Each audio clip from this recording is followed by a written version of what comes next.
She doesn't need you to be perfect. She needs something far more specific than that. And the reason she will never tell you what it is has nothing to do with games, and everything to do with what she has already learned about men who couldn't hold it. Most men spend their entire relationship trying to give a woman what she asks for. And they fail. Not because they gave too little, but because they were answering the wrong question entirely. What she craves from you lies beneath the surface of everything she says. It moves through the silences between her words. It shows up in the way she watches how you handle small things when you think she isn't paying attention. She is always paying attention. And what she is waiting to see, what she has been waiting her whole life to see, is something most men have never even been taught exists. What you are about to hear, she has never said out loud to anyone. But every part of her is hoping you already know it. There is a version of this conversation most people expect. She wants affection. She wants commitment. She wants a man who listens. And all of that is true. But it barely touches the surface of what is actually happening inside her when she decides whether a man is safe enough, not just to love, but to truly let in. Here is what most men fundamentally misunderstand about female desire. She does not separate emotional safety from physical attraction the way many men do. For her, they are the same current running through the same wire. When she feels genuinely secure with you, not just comfortable, but deeply, quietly safe, her attraction does not soften. It deepens in ways that most relationships never reach. And yet she will not tell you this directly. Not because she is being strategic. Not because she is testing you. But because the moment she has to explain it, the moment she has to ask for it, it has already lost its meaning. What she craves cannot be performed. It has to arrive without a script. The painful truth is that most men spend years showing her who they are under pressure, and never once realized she was watching every single moment of it. You have not been failing to give her what she wants. You have been giving her a version of yourself she cannot fully trust yet. Not because you are dishonest, but because you were never shown what she was actually looking for. And this is where it gets darker. The first thing she craves, and will never say out loud, is emotional containment. Not control, not dominance. Containment. There is a profound difference between the two, and most men have never been taught to feel it. Emotional containment means she can bring her full emotional weight into the room. The frustration, the fear, the contradictions. And you do not collapse under it. You do not get defensive. You do not go cold. You do not immediately try to fix it away. You simply hold steady. You stay present. You absorb the storm without becoming the storm.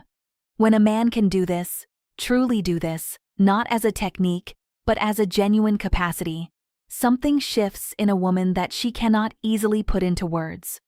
Her nervous system registers it before her mind does.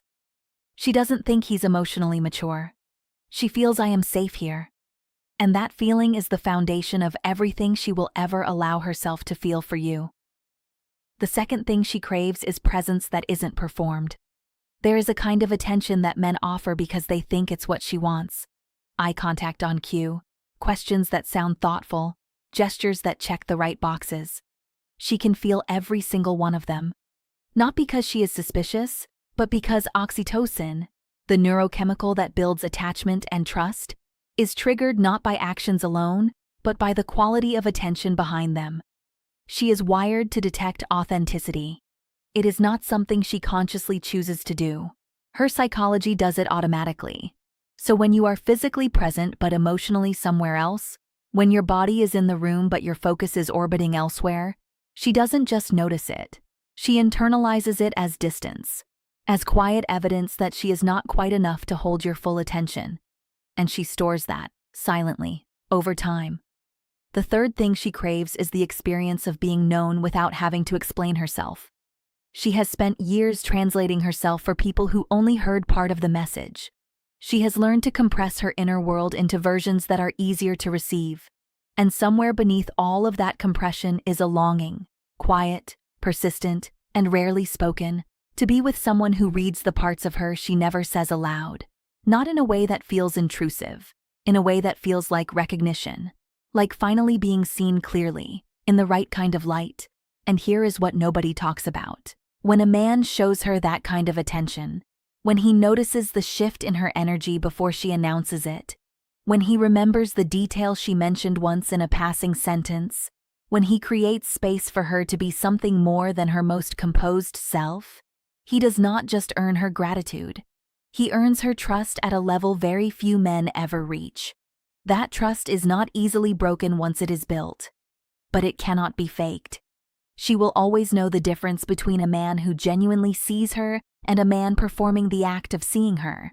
The fourth thing she craves is a man who is not emotionally dependent on her to regulate himself.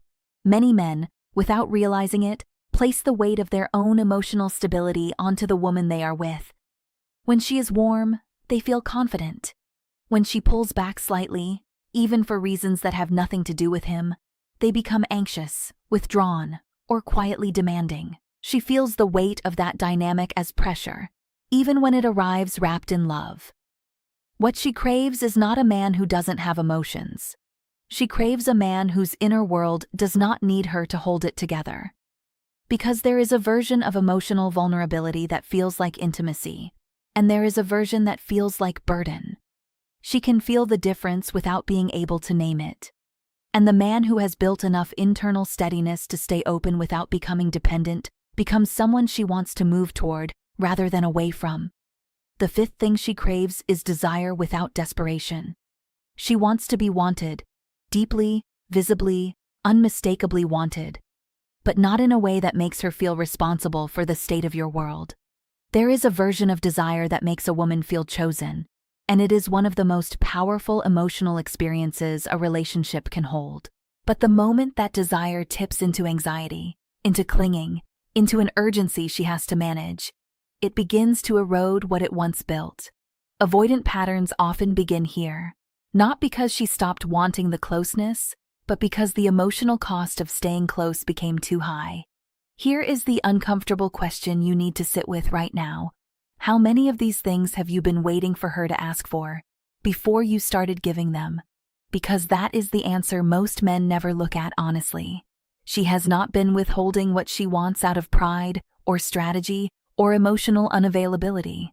In many cases, she has been waiting, quietly, patiently, sometimes painfully, to see if you would show up for the version of her that doesn't ask, the version that doesn't explain, the version that needs without announcing the need. If you are honest with yourself right now, you already know which one of these you have been missing, and you already know exactly when it started. This next part is the one that changes everything. Everything she craves, the containment, the presence, the recognition, the steadiness, the desire without desperation, it all comes down to one thing she will never, under any circumstances, say out loud. And that is this. She wants proof that you can hold the full weight of knowing her and still choose to stay. Not just the version of her that is easy, not the version that is warm and open and laughing in good light. She wants to know that you have seen the parts of her that are complicated, that are bruised, that are difficult to love without effort, and that you are still here, choosing her, not out of obligation or fear of loss, but out of a quiet, unshakable decision to remain. This need runs deep because it is not really about you. It is about every other time someone she trusted got close enough to see the full picture and quietly stepped back. It is about the accumulated evidence she has gathered across her life that the full version of her is too much, or too complex, or not quite enough to hold someone's complete attention. She carries that evidence whether she knows it or not. And what nobody has told her clearly enough is that craving is not a flaw. It is not neediness. It is not emotional damage she needs to heal before she deserves to be loved properly. It is one of the most profoundly human things about her. And that is where the silent shift begins. The man who understands this, not as a strategy, but as a genuine act of seeing, becomes someone she cannot stop thinking about. Not because he is perfect, but because he is real in exactly the way she stopped believing was possible. What she craves from you is not a performance of the right qualities. It is not a checklist of correct behaviors executed at the right moments. What she craves is the quiet, consistent, unannounced experience of being with someone who actually gets it, who gets her, without needing her to explain, justify, or compress herself into something easier to hold. That is what she is waiting for. That is what she will never ask for out loud. And now that you understand what it is, the question is no longer what does she want. The question is whether you have been willing to give it without being prompted. But there is one more layer to this. Because what happens inside her when she finally finds that, when she recognizes it for the first time and allows herself to believe it is real, that is a completely different kind of psychology. And that story is one that carries its own silence, its own resistance, and its own hidden weight. Have you ever sensed that a woman needed something from you that she could never bring herself to say? And some part of you understood exactly what it was, but neither of you ever acknowledged it? Tell me what that silence felt like in the comments below.